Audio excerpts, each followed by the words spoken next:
Hello my dear students, welcome back to my channel. Today I am discussing 5 mark important questions for the upcoming exam March 2026. ಅಂದರೆ March 14th ನೀವು ಬರೀತಿರೋ ಎಕ್ಸಾಮಲ್ಲಿ ನಿಮಗೆ very important ಕ್ವಶನ್ಸನ್ನು question number ವೈಸಲ್ಲಿ discuss ಮಾಡಿದ್ದೀನಿ.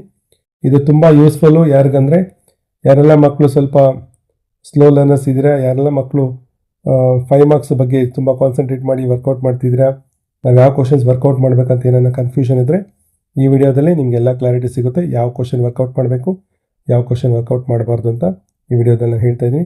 ಡೆಫಿನೆಟಾಗಿ ನಾನು ಇಲ್ಲಿ ಡಿಸ್ಕಸ್ ಮಾಡ್ತಿರೋ ಕ್ವಶನ್ಸಲ್ಲೇ ಯಾವುದಾದ್ರೂ ಕ್ವಶನ್ಸು ನಿಮಗೆ ಡೆಫಿನೆಟಾಗಿ ನಾಳೆ ಬರುವಂಥ ಎಕ್ಸಾಮಲ್ಲಿ ಬರುತ್ತೆ. Question number wise, for example ನಾನು ರಿಲೇಷನ್ಸ್ ಫಂಕ್ಷನ್ ತೊಗೊಂಡ್ರೆ ಇಲ್ಲಿ 3 ಫಂಕ್ಷನ್ನ ಡಿಸ್ಕಸ್ ಮಾಡ್ತಾ ಇದ್ದೀನಿ. ಈ 3ರಲ್ಲಿ ಒಂದು ಫಂಕ್ಷನ್ನು ನಿಮ್ಮ ಎಕ್ಸಾಮಲ್ಲಿ ಡೆಫಿನೆಟಾಗಿರುತ್ತೆ, ನೀವು 100% ಬಿಲೀವ್ ಮಾಡ್ಬೋದು. ಸೊ ಈಗ ಈ ವಿಡಿಯೋ ನಿಮಗೆ 20 ಮಾರ್ಕ್ಸನ್ನ ತಂದುಕೊಡುತ್ತೆ. This video is valuable for 20 marks. So ಹಾಗಾಗಿ ವಾಚ್ ದಿಸ್ ವಿಡಿಯೋ ಕಂಪ್ಲೀಟ್ಲಿ. ಈ ವಿಡಿಯೋದಲ್ಲಿ ಕ್ವಶನ್ಸ್ ವಿತ್ ಆನ್ಸರ್ಸ್ನ ನಾನು ಮಾಡಿದ್ದೀನಿ, ಸೊ ಸ್ಟೂಡೆಂಟ್ಸ್ ಯೂಸ್ಫುಲ್ ಆಗಲಿ ಅಂತ. ಆ್ಯಂಡ್ ಆನ್ಸರ್ಸ್ನ ನೀಟಾಗಿ ನಾನು ಇಲ್ಲಿ ಎಕ್ಸ್ಪ್ಲೈನ್ ಮಾಡಿ ಬರೆದಿದ್ದೀನಿ. ಇದೇ ಥರ ಎಕ್ಸಾಮಲ್ಲಿ ಬರೆದ್ರೆ ಡೆಫಿನೆಟಾಗಿ ಅದು ತುಂಬ ವ್ಯಾಲಿಡ್ ಆಗುತ್ತೆ. ಸೊ ಹಾಗಾಗಿ ಅದರಲ್ಲಿ first question number 39 40D 5 mark ಕ್ವಶನ್ಸಲ್ಲಿ ಫಸ್ಟ್ ಕ್ವಶನ್ ಬಂದು question number 39 relations ಫಂಕ್ಷನ್ಸಿಂದ.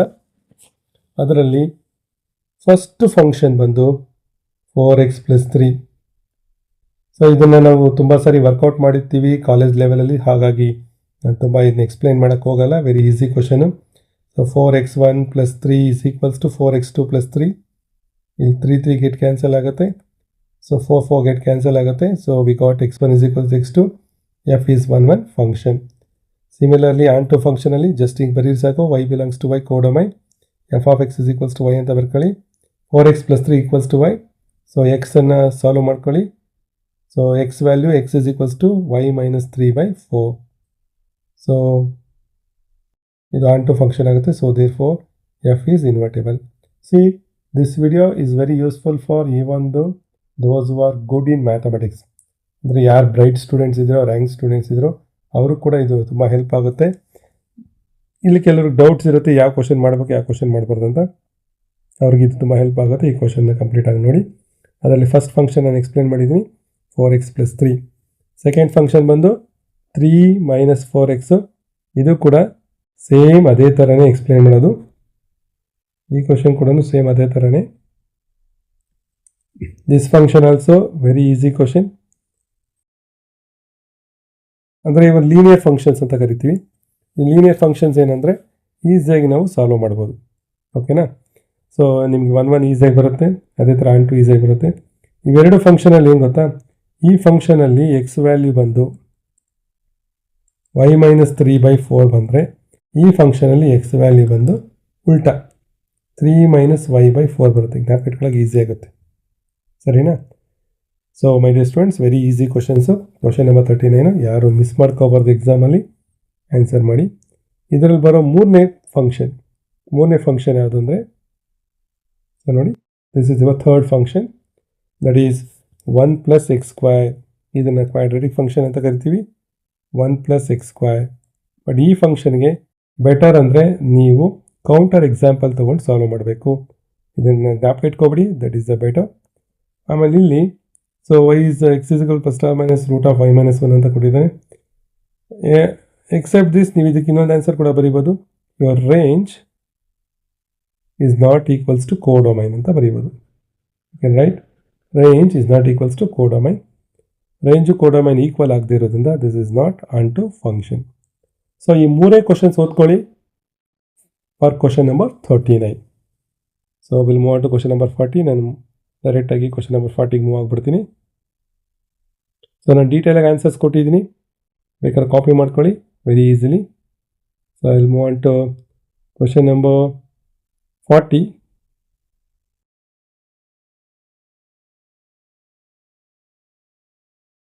Question number 40ಲಿ ಫಸ್ಟ್ ಕ್ವಶನು, ಇದನ್ನು ತುಂಬ ವರ್ಕೌಟ್ ಮಾಡಿರ್ತೀವಿ. This is question number 40. ಇದು ಫ್ರಮ್ ಮ್ಯಾಟ್ರಿಸಿಸ್.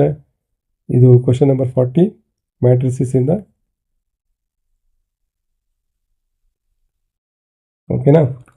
ಸೊ ಇದರಲ್ಲಿ ನೀವು ಫಸ್ಟ್ ಕ್ವಶನ್ನು AC ಫೈಂಡ್ ಔಟ್ ಮಾಡೋದು, BC ಫೈಂಡ್ ಔಟ್ ಮಾಡೋದು, A+B into C find out ಮಾಡೋದು, ಮತ್ತೆ ವೆರಿಫೈ ಮಾಡೋದು. Keep it in mind, same answers ಕೊಡ್ತಾರೆ, ಸೇಮ್ ವ್ಯಾಲ್ಯೂಸ್ ಕೊಡ್ತಾರೆ, ನಿಮ್ಗೆ ಸೇಮ್ ಆನ್ಸರ್ಸ್ ಬರುತ್ತೆ. So keep practice. This is very important question my dears. ನೀವು ನಾಳೆ ಎಕ್ಸಾಮಲ್ಲಿ ಎಕ್ಸ್ಪೆಕ್ಟ್ ಮಾಡ್ಬೋದು. ಓಕೆನಾ. ಇದು ಬಿಟ್ಟರೆ ನೀವು ನೆಕ್ಸ್ಟ್ ಎಕ್ಸ್ಪೆಕ್ಟ್ ಮಾಡೋಂಥ ಕ್ವಶನ್ನು ತುಂಬ ಸಿಂಪಲ್ ಇದೆ.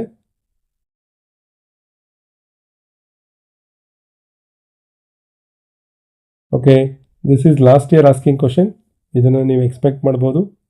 AB O' = B' A'. ತುಂಬ ಸಿಂಪಲ್ ಕ್ವಶನು, ಆನ್ಸರ್ ನೀಟಾಗಿದೆ. ಇಲ್ಲಿ 2 ಕ್ವಶನ್ಸ್ ಕೊಟ್ಟಿದ್ದೀನಿ. I given 2 questions year. So ನೀವು ಎರಡನ್ನೂ ಸಾಲ್ವ್ ಮಾಡ್ಕೋಬೋದು.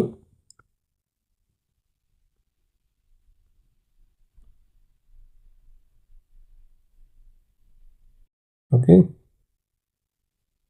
Next question. ಸೊ ಇದು ಸ್ಟೂಡೆಂಟ್ಸು ತುಂಬ ಜನ ಇದನ್ನ ಪ್ರಾಕ್ಟೀಸ್ ಮಾಡ್ತಾ ಇಲ್ಲ, but don't neglect this is very important question my dears. ಇದನ್ನು ಸ್ವಲ್ಪ ಪ್ರಾಕ್ಟೀಸ್ ಮಾಡಿ. ಓಕೆ, ಇದನ್ನು ಪ್ರಾಕ್ಟೀಸ್ ಮಾಡಬೇಕು. ಫಸ್ಟ್ A² ಮಾಡ್ಕೋಬೇಕು. A² ಜೊತೆ ಮತ್ತೆ ಏನ ಮಲ್ಟಿಪ್ಲೈ ಮಾಡಿ A³ ಮಾಡ್ಕೋಬೇಕು. So finding this value is very important. ಇದನ್ನು ಸ್ವಲ್ಪ ಪ್ರಾಕ್ಟೀಸ್ ಮಾಡ್ಕೊಳ್ಳಿ ಮೈ ಡಿಯರ್ಸ್. ಸೊ ಡೆಫಿನೆಟಾಗಿ ಮ್ಯಾಟ್ರಿಸಸ್ ಈಸಿ ಅಂದ್ಕೊಂಡು ಹೋಗ್ತೀರಾ, ಬಟ್ ಇಲ್ಲಿ ಎಲ್ಲೋ ಒಂದು ಕಡೆ ನೀವು ಪ್ರಾಕ್ಟೀಸ್ ಮಾಡದೇ ಇದ್ದರೆ you can lose this question. ಹಾಗಾಗಿ ಇದನ್ನು ಪ್ರಾಕ್ಟೀಸ್ ಮಾಡ್ಕೊಳ್ಳಿ ಎಲ್ಲರೂ ಅಷ್ಟೇ. Will move on to next question.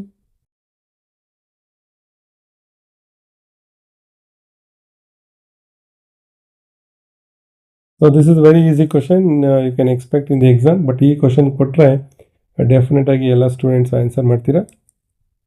So will move on to next question. So ನಾವು ಕ್ವಶನ್ ನಂಬರ್ 41 ಡಿಟರ್ಮಿನೆಂಟ್ಸಿಂದ. ಇಲ್ಲಿ ತುಂಬ ಜನಕ್ಕೆ ಸ್ಟೂಡೆಂಟ್ಸ್ಗೆ ಡೌಟ್ ಇರುತ್ತೆ, ಯಾವ ಕ್ವಶನ್ ವರ್ಕೌಟ್ ಮಾಡಬೇಕಂತ. ಇಲ್ಲಿ ನಾನು 3 ಸ್ಯಾಂಪಲ್ ಕ್ವಶನ್ಸ್ ಕೊಟ್ಟಿದ್ದೀನಿ. That is not enough, but ನೀವು ಈ 3 ಕ್ವಶನ್ಸ್ ಕರೆಕ್ಟಾಗಿ ವರ್ಕೌಟ್ ಮಾಡ್ಕೊಂಡಿದ್ರೆ ಡೆಫಿನೆಟಾಗಿ ನೀವು ಆನ್ಸರ್ ಮಾಡ್ಬೋದು. ಬಿಕಾಸ್ ಈ ಕ್ವಶನ್ ನೋಡಿ ಸುಮಾರು ಟೈಮ್ಸ್ ಎಕ್ಸಾಮಲ್ಲಿ ಕೇಳಿದ್ದಾನೆ. ಹಾಗಾಗಿ ಇದು ವೆರಿ ಇಂಪಾರ್ಟೆಂಟ್ ಕ್ವಶನ್ ನಂಬರ್ 41. ಇದರಲ್ಲಿ ನೀವು ಕೆಲವನ್ನ ಕಂಪಲ್ಸರಿ ಅಬ್ಸರ್ವ್ ಮಾಡಬೇಕು. ನೋಡಿ, ನೀವು determinant A value find out ಮಾಡಿದಾಗ ≠0 ಅಂತ ಬರೆಯೋದು ವೆರಿ ಇಂಪಾರ್ಟೆಂಟ್ ಆಗಿರುತ್ತೆ. A−B ಅಂತ ಬರೆಯೋದು ವೆರಿ ಇಂಪಾರ್ಟೆಂಟ್ ಆಗಿರುತ್ತೆ.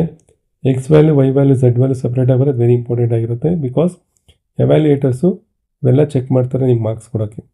ಸೊ ಡೀಟೇಲಾಗಿ ಆನ್ಸರು ಇಲ್ಲಿ ಕೊಟ್ಟಿದ್ದೀನಿ. So please check this answer and follow ಮಾಡ್ಕೊಳ್ಳಿ ಇದನ್ನು. Will move on to next question. Similarly same procedure. Determinant A find out ಮಾಡೋದು, ಮತ್ತು A−1 ಫೈಂಡ್ ಔಟ್ ಮಾಡ್ಕೊಳ್ಳೋದು, ಹಾಗೆಯೇ ಸೊಲ್ಯೂಷನ್ ಫೈಂಡ್ ಔಟ್ ಮಾಡೋದು.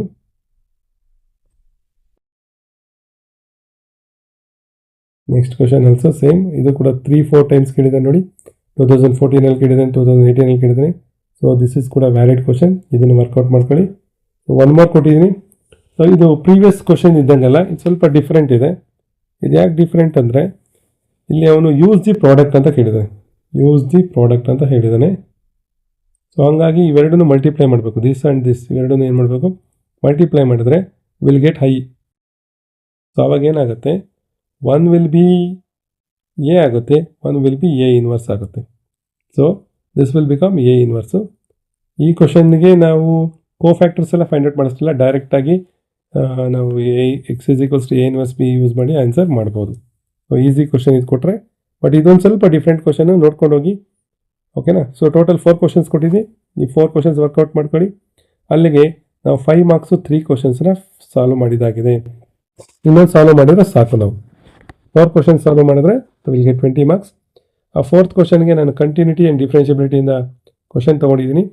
ಈ ಕಂಟಿನ್ಯೂಟಿ ಆ್ಯಂಡ್ ಡಿಫ್ರೆನ್ಷಿಯಬಿಲಿಟಿಯಿಂದ ಕ್ವಶನ್ ತೊಗೊಂಡಾಗ ಇಲ್ಲಿ ನೋಡಿ, ನಾನು ಫಸ್ಟ್ ಫಂಕ್ಷನನ್ನು ಯಾವ್ದು ಚೂಸ್ ಮಾಡ್ತಾ ಇದ್ದೀನಿ ಅಂದರೆ, ವೆರಿ ಇಂಪಾರ್ಟೆಂಟ್ ಕ್ವಶನ್ಸಲ್ಲಿ ಫಸ್ಟ್ ಫಂಕ್ಷನ್ ಬಂದು I am choosing 3 cos log x 4 sin log x. ಇದು ತುಂಬ ಇಂಪಾರ್ಟೆಂಟು. 90% ಈ ಕ್ವಶನ್ನೇ ನೀವು ಎಕ್ಸ್ಪೆಕ್ಟ್ ಮಾಡ್ಬೋದು ಎಕ್ಸಾಮಲ್ಲಿ. ಓಕೆ, ಇದು ಮಿಸ್ ಆದರೆ next this is second expected question. Okay, this is nothing but same. This and this both are same.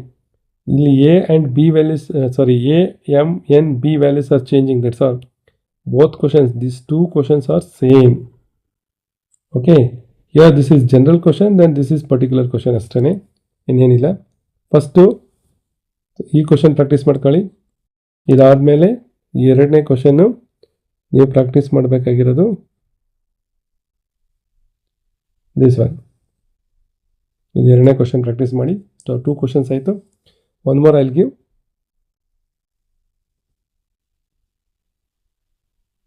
Okay, this one will be the very important question. ಇದು ಯಾಕಂದರೆ maximum number of times ಎಕ್ಸಾಮಲ್ಲಿ ಕೇಳಿದೆ ನೋಡಿ. So many times ಎಕ್ಸಾಮಲ್ಲಿ ಕೇಳಿರೋದ್ರಿಂದ ಇದು ಕೂಡ important question ಆಗುತ್ತೆ. Okay, so this is third question. Again, it's the same question it came. And the last question is sin inverse x. ಈ ಲಾಸ್ಟ್ ಕ್ವಶನ್ ಬಂದು sin inverse x. Totally 4 functions ನೀವು workout ಮಾಡ್ಕೊಂಡ್ರೆ any one definite in exam, believe my words, definite in exam ಬಂದೇ ಬರುತ್ತೆ. ನೀವು ಅದನ್ನ practice ಮಾಡ್ಕೊಳ್ಳಿ. Detail answers ಕೊಟ್ಟಿದ್ದೀನಿ, ನಿಮಗೆ ಇದು ಯೂಸ್ಫುಲ್ ಆಗುತ್ತೆ. ಸೊ ಹಾಗಾಗಿ ಡೀಟೇಲಾಗಿ ಆನ್ಸರ್ಸ್ ಬರ್ಕೊಳ್ಳಿ ಮತ್ತು ಇದನ್ನು ಕಂಟಿನ್ಯೂ ಮಾಡಿ. Will move on to next question.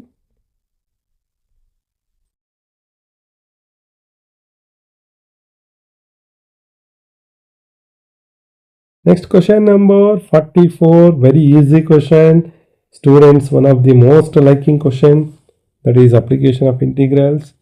One question will be circle question and another will be ellipse.